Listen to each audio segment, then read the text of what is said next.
अस्सलाम वालेकुम, क्या हाल है सबके। उम्मीद है कि सब खैरियत से होंगे।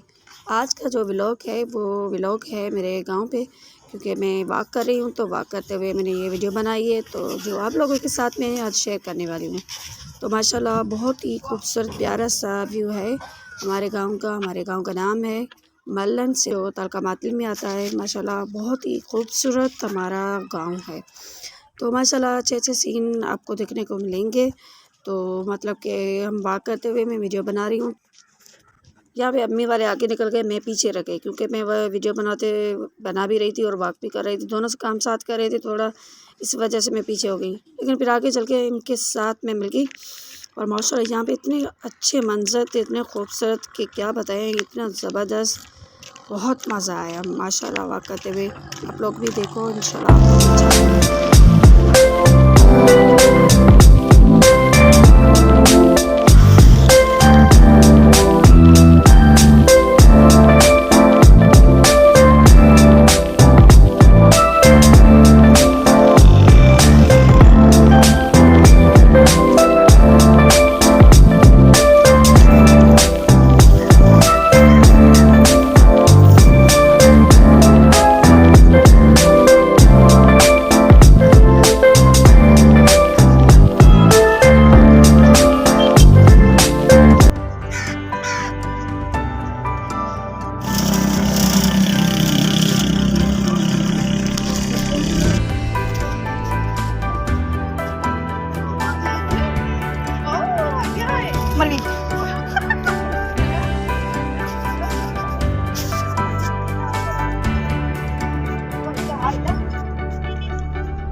कैसा लगा मेरा आज का ब्लॉग। उम्मीद है कि सबको ज़रूर पसंद आएगा।